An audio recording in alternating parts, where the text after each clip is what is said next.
It's the Happy Families podcast. It's the podcast for the time-poor parent who just wants answers now. Once a month, we do this episode that should not be called This Week in Parenting because it's not done weekly, it's done monthly. It should be done this month in parenting, but it doesn't sound as good. It doesn't. This Week in Parenting is what it's supposed to sound like. It sounds serious, doesn't it? It's time for our dive into the news, the things that are happening that affect parents, that affect kids, that parents want to be across. That's our conversation for today. 5 things in record time. We've never done it this fast before, but I think we can do it this time. Kylie, number 1.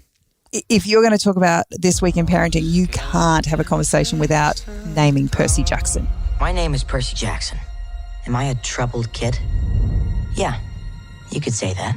Percy Jackson, the series, has been on Disney Plus for the last couple of months. Is this not the name on every teenage, probably girl? And tween girls and boys, they love Percy Jackson. Have you watched any of it with the kids? They've been watching it religiously. I have not. I haven't either. You know, it's kind of been cute. It's actually been really cute because there's only one episode dropping each week. It's like it used to be in the taken olden me days. back to the old days. And I love the fact that they're waiting. What did you used to wait for when you were in year 12? So we're going back to mid-1990s. What was the thing that you waited for more than anything else? I don't remember. Come on, honestly, really? I don't remember. You're that old.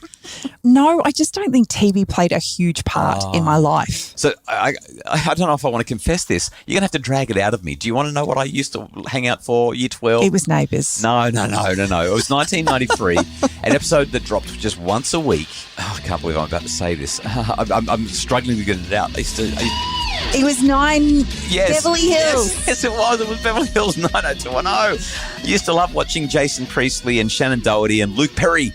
Luke Perry, how good was he? And Jenny Garth. He really wasn't that good looking. I don't know what everyone got up to. Brandon and Dylan. Seriously. I used to love that show. Every Friday night, I'd sit down as What other shows were on then? That's the only one that matters right now. Anyway, Percy Jackson, the kids have been watching it like crazy. I just want to acknowledge it. If your kids haven't watched it, I don't think that it's nearly as good as the book. It never is. So encourage your kids to read the book. We've told Emily, our youngest, she's 9, she can't watch the show till she's read the book, and she has picked up Percy Jackson and started reading. We don't believe in bribes, but this is a good one. If the kids can read a book, I think it's worthwhile.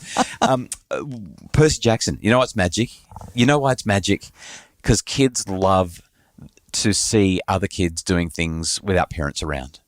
There's this, it's a safe form of risk-taking, and it highlights to the kids that they can actually do things independently, that they can live their lives without There's nothing safe about Percy Jackson.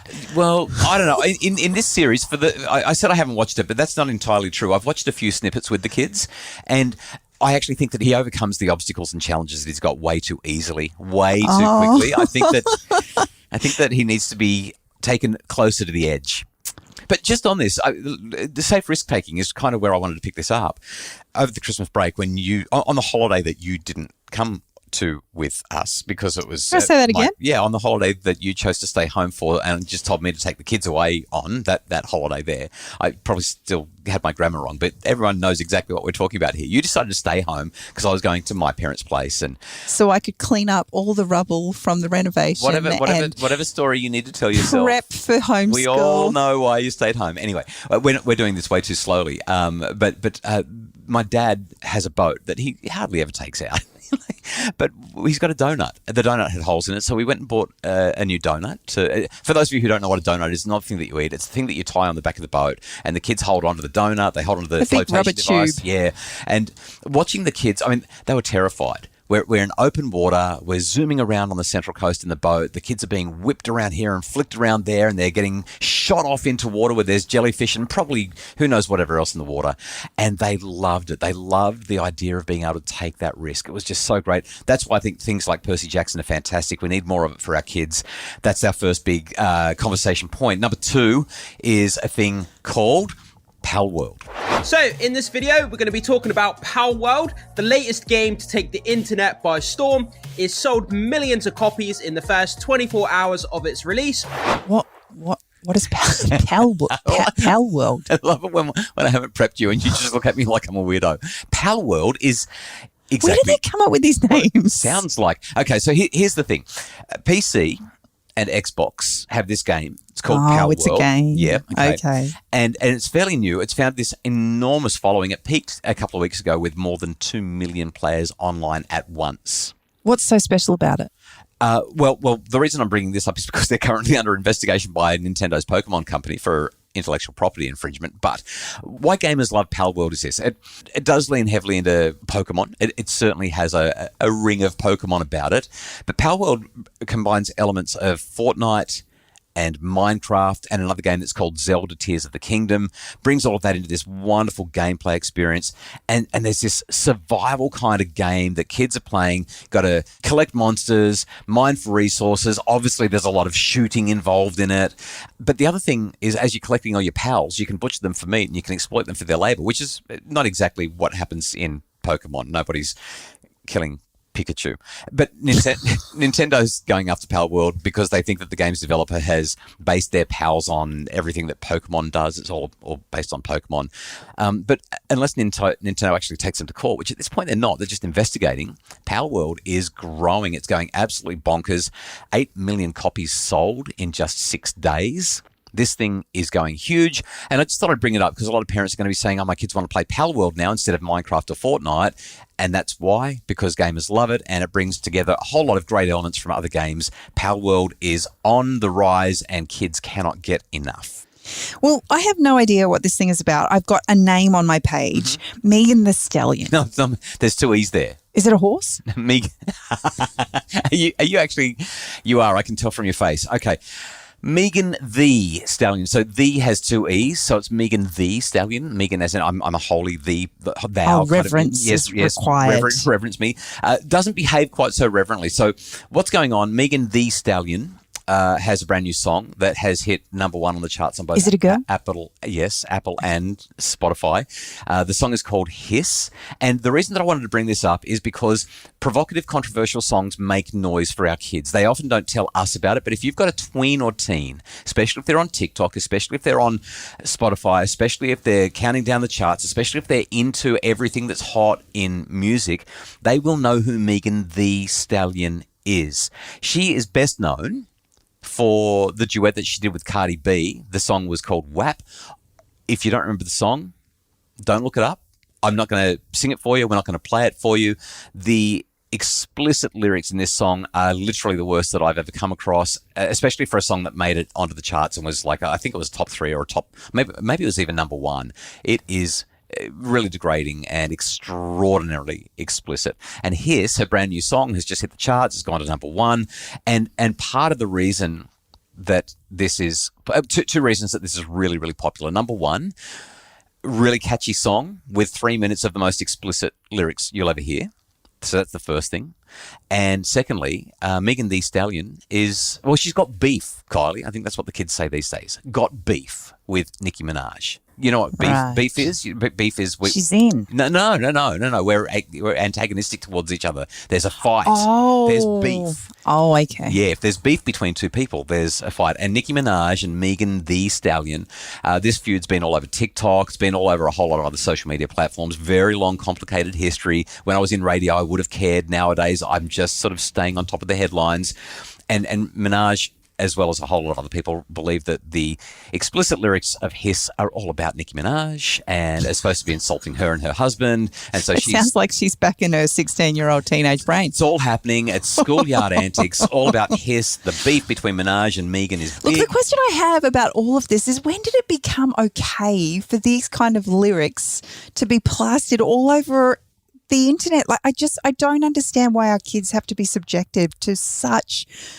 So a quick tangent. David. Yeah, quick tangent on this. I left radio in the early 2000s, around about 2002, 2003, somewhere there.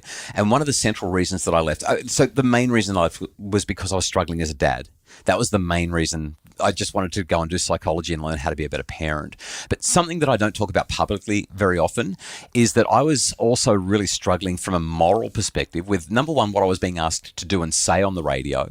And there were a couple of shifts where I just refused to go to work and do those shifts because of the explicit style contests that we were running. But the second reason was, as the music director of the radio station, I was the one who was supposed to be choosing the music. And what I discovered was that I had no say in the music at all. The record companies brought us what the hits were going to be, and we pretty much said, yep, so long as it fits the format, we'll play it. I mean, some people won't be offended by this at all, but there was a song by a group called the Androids called I Want to Do It with Madonna. And I just remember thinking, I don't want to be playing this and having my kids listening to this and singing along with this. It doesn't feel right to me. There was another song that was released at the same time called It's Just Porn Mum. And I didn't even type the title of the song into the computer. I was just like, it's not just porn, Mum. This and talking to your mum like that, like I had massive beef with the radio industry and the music industry about what was okay and what was not. But I would say that there's been this very steady degradation since the 1960s, 1970s. It's just gone bit by bit by bit by bit, and standards have shifted, mores and norms have changed, and this is where we find ourselves now in 2024 when parents are saying, oh my goodness, I can barely turn some radio stations on because Megan Thee Stallion is going to be singing WAP with Cardi B or Hiss against Nicki Minaj. So that, I mean, this has been a several decades process, and here's where we find ourselves. The fourth thing you put on the list is pretty serious, so let's get into this. Okay, this is from a news article that was written by Natasha Beta. I just think she's such a smart writer, and she wrote a piece in The Australian a couple of weeks ago. It says this: smartphone obsessions are dumbing down Australian kids, OECD testing reveals. So I'm just going to read a couple of paragraphs. I'll make some commentary. You can throw your 2 cents worth in. Let's see how we go here. Addictive online gaming and digital distractions are dumbing down a generation of Australian teenagers as school results stagnate at the lowest level in 2 decades, according to the latest global testing. The alarming link between high-tech play and declining levels of numeracy and literacy has been spotlighted for the first time by the OECD, the Organisation for Economic Cooperation and Development, which warned on Tuesday night that gaming and social media use is driving poor results in schools worldwide. OECD testing reveals that half of Australia's teenagers, let me say that again, half of Australian teenagers lack the mathematical ability expected at the age of 15, meaning they would fail to convert currency or calculate the price of an item on sale in a shop.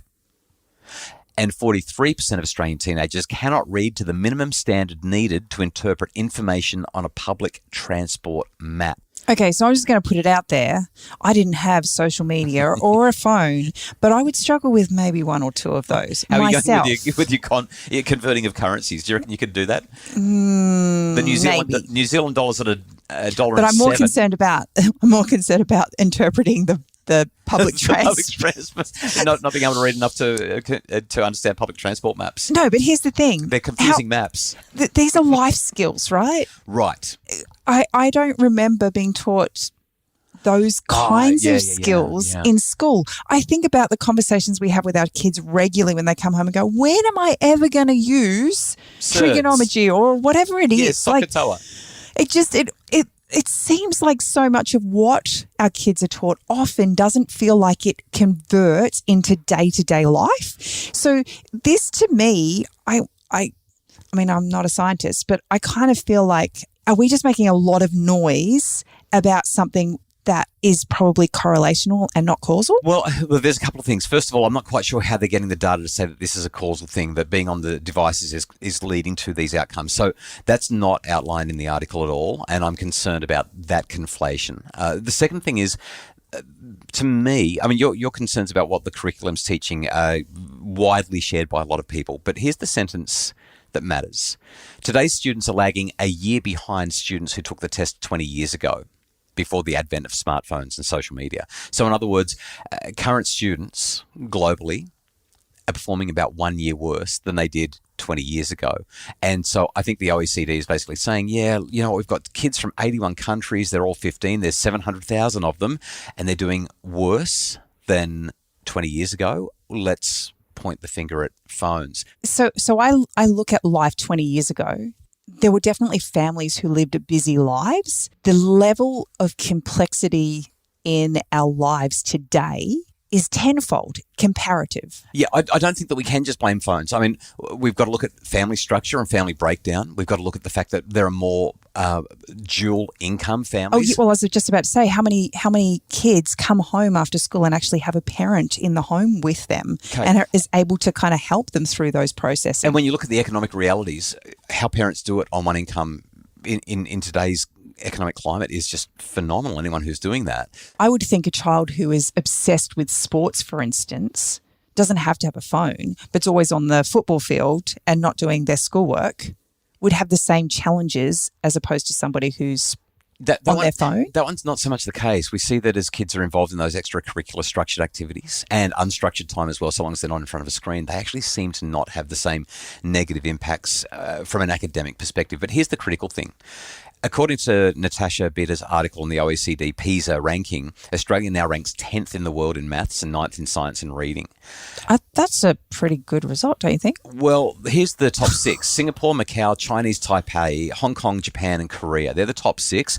We're on par with Britain and Ireland. We're doing better than the US and Germany, a whole bunch of others. I look at that and I kind of think to myself, I don't mind being 10th because I don't necessarily want my kids to be living the way kids live in Singapore, Macau, Chinese Taipei, Hong Kong, Japan and Korea. Like, I think we've probably got a pretty good balance, all things considered, and being top 10, that's probably good enough for me. Nevertheless, just wanted to highlight it. I thought it was an interesting piece of news and was worth bringing up on This Week in Parenting. Well, number 5 is actually a little bit fun, I think. There's an ad that's making some noise. Compare the pair. James got a whopping ATAR and went to uni, where he discovered parties, a scary student loan, and the concept of deferring.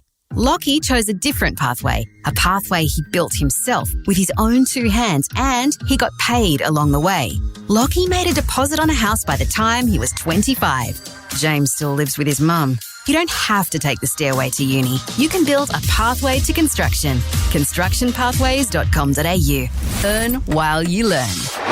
So Construction Skills Queensland is recruiting teenagers to train as tradies, and they've got a very provocative advertising campaign that's mocking going to uni because of the fact that there's gap years and partying and plagiarism and student debt, and you're still living at home with your parents when you're in your 20s, whereas if you go out and get a trade, you could own your own home by the time you're 25 because you've been earning all the way through and you've been responsible. And I think it's a really clever ad. And the Universities Australia group, they are furious about it, absolutely going nuts, really mad. They're basically saying, hey, the federal government, you're paying for free TAFE for people now.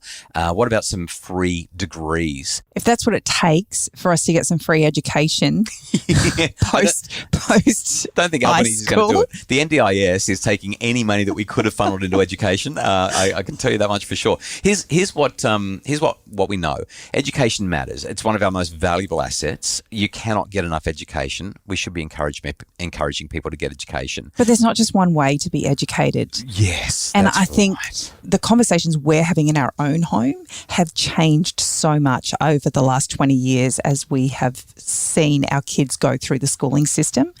And what we once felt so strongly about has changed as each of our children have showed different skill sets, different aptitude, different desires and wants for their future. I went to uni when I was 27, I think it was, maybe turning 28 or something like that. You don't need to go straight to uni out of high school, number one. Construction Skills Queensland are completely within their rights to be encouraging people to step into trades. University data, right now what we've seen is that there was a 5% drop in university admissions in 2022, looking at another 1% last year, potentially another 1 or 2% this year. So university admissions are actually dropping a little bit right now. That probably has a lot to do with what's been going on with migration and getting international students into the country. But universities are worried because they need billions of dollars to run and they need lots and lots of students to do that. But here's the thing. Not only do we have a skills shortage, a substantial skills shortage when it comes to professions and things that university trades you for, we have got a breathtaking and overwhelming lack of tradies in this country. We can't get enough builders. We can't build enough houses. We can't get enough carpenters. Ever tried to call a plumber and getting somebody to come out and do something for you quickly? It just doesn't happen. Once upon a time, you could make a call and you'd have someone there the same day or the next day. Doesn't happen very much anymore because we've just got such a shortage of tradies and they're charging big bucks. Well, and they're really picky. If you don't have a job that they feel's worth their time and effort, they won't even show up. So we've got skills shortages across the board and people are being well paid usually for what they're doing there. I just think that unis are having a big complaint here. They need to stop putting their fees up and actually stop the bloat. universities, I've got several friends that still work in university. I've obviously left the university sector, but universities are breathtakingly bloated. They are spending like drunken sailors who are back on shore, and it's not helpful for the economy. It's not helpful. It's not what universities are for. They've actually, in many ways, forgotten what their mission is.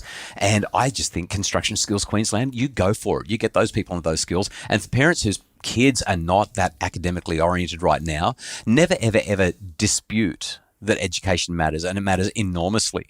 But let your kids know that if they're not loving education right now, if they want to go and get a trade, or if they want to go and do something part-time so that they can upskill themselves, they can always go back to uni later. And when they're ready to go back, university is a brilliant place to be. It's one of the best places to be. But until then, go out and do something productive and become competent and capable doing something that you can feel good about.